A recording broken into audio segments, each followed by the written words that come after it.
welcome back to It's a Fulbright Friday. It's a very exciting edition. Not only are we going to get into some awesome stuff about your application, we have public service announcements.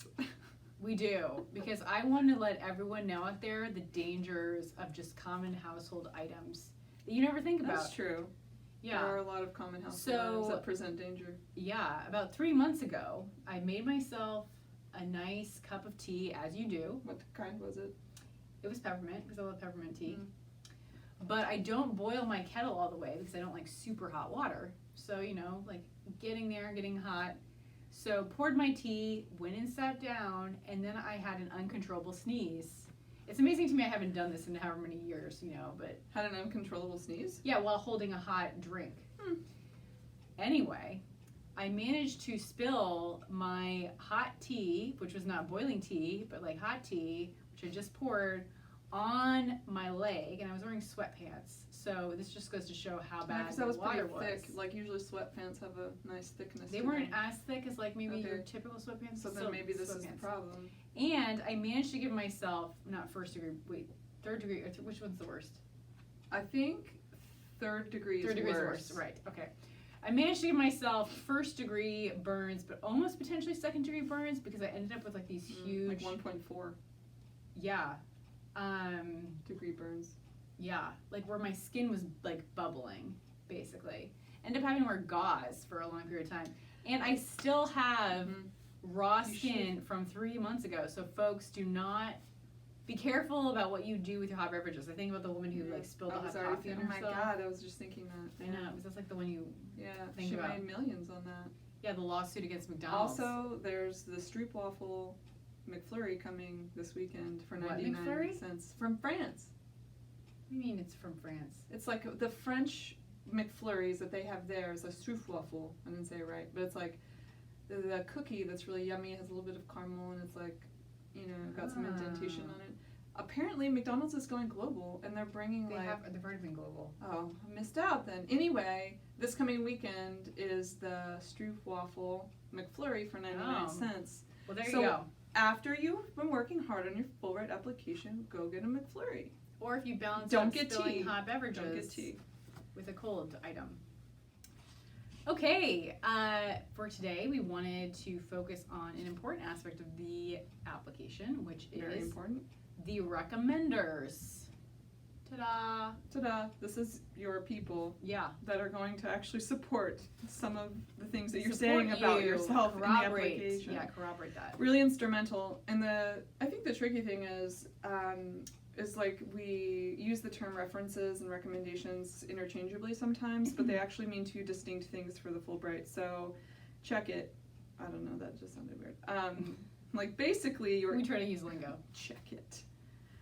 Basically your ETA English teaching assistant applicants are responsible for coordinating references, whom will write on your preparedness for teaching. There are 5 questions that will be asked of them, and those 5 questions are actually available to you and made public, so you can actually see the questions that your references would ask. For your study and your research awards, those are the full letters of recommendation, the traditional letter uploaded to your application, etc. References for ETAs, recommendations for all else. Yes. The second thing to keep in mind is who you should be thinking about asking for either your reference or your recommendation. So you always want to choose the 3 people who are best positioned to speak in enthusiastic detail. Woohoo! Yeah! That almost scared me though. Not a scary recommender, is like woohoo isn't exciting. Yes, who are best positioned to speak about your credentials, skills, and qualities as they relate to the particular grant type you are pursuing. I think my enthusiasm threw you off. Yeah, I did a little bit. So as LT mentioned, for like a English teaching assistantship, you want to think about people who are positioned to speak about like your communication skills, like your interest in mentoring, like your type of engagement, like the kinds of qualities that they're looking for an ETA. For a research or study grant, you want to think about the people who can speak about perhaps like more of like the academic interest and content, perhaps like methodological skills that you've developed that would be applicable to your research grant. So always thinking about like who would be the 3 people who are on your team, going back to our career thing, about who could speak for you in that way.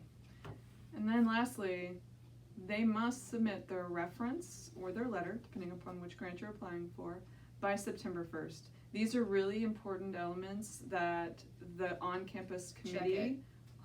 Now you throw me off. The turnabout is fair play. Yeah, you really did. Okay. That the campus committee. Oh yeah, okay. So those are really important letters or references that your committee or the individual you're going to be paired with, your ETA mentor, needs to be able to have so that they have context in which to give you feedback on your application. So it's a really instrumental component that needs to be submitted for the internal review process, right?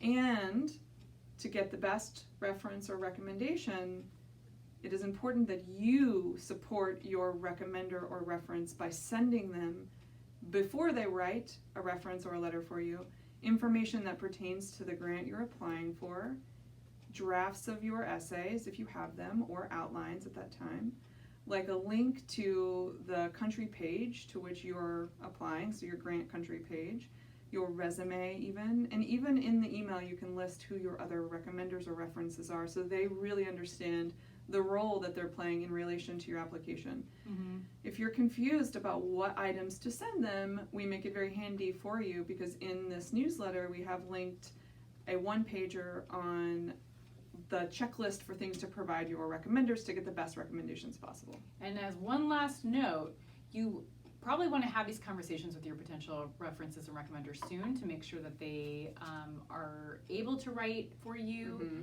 and that they know about the process and timeline.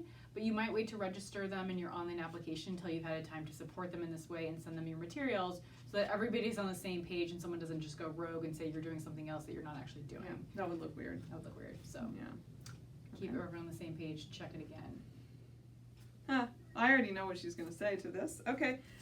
Well, we didn't even introduce the fan club part. This is the fan club section. This is the fan club section. LT is so eager to answer questions that she just didn't even... Yes, I'm asking them. I'll answer them too, but I already know what you're going to say. Well, what am I going to say? What is it?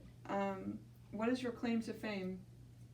Oh, my spontaneous dance party? See, I already knew what she was going to say. My claim to fame. I actually don't want to talk about this too much because it is kind of embarrassing. I'm like both proud of this and embarrassed. I hope that somebody like Steve writes the... Have I talked about this before? I may have talked about this before. Yeah, just they stop me. Well, they can't stop me because they like, they're just watching this. So once upon a time, I used to have a life goals list. I probably still have a life goals list. I was going to say, do you ever grow out of a life goals list? No, but I just don't remember what I did with it. Like I used to have like an actual literal list. I actually had a literal list. There's an app for that. And on that list was to start a spontaneous dance party.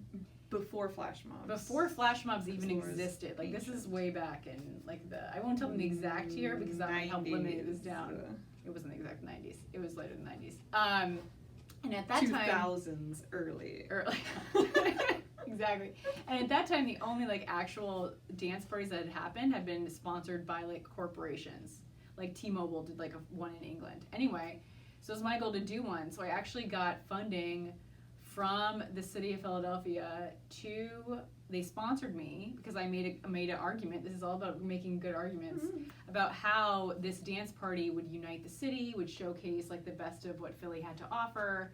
So they sponsored me to do this dance party, and I made this video that I think I put on YouTube. My sister was horrified by the outfit that I was wearing to instruct people. What are you wearing? Like I was wearing like a yellow t-shirt and like purple shorts. Okay. Like it wasn't That's like a bit different. It was a bit different. So my sister was horrified by this, but I put this up on YouTube and was like, this dance party is going to take place at this time. Learn the dance, show up. Somehow like a online newspaper in Philly found this video and then like wrote an article about like you should probably do this because if not she's going to be embarrassed, which was true. I mean it was great. Yeah. So then we ended up with a bunch of people, probably about like 50 people showed up. To do this dance party, and then it was picked up by like NBC News, had me do a talkback interview the next day on the steps of the Philadelphia Art Museum. So it was a legit thing. Mm-hmm. Yeah. What's your claim to fame? This. Yeah, sure.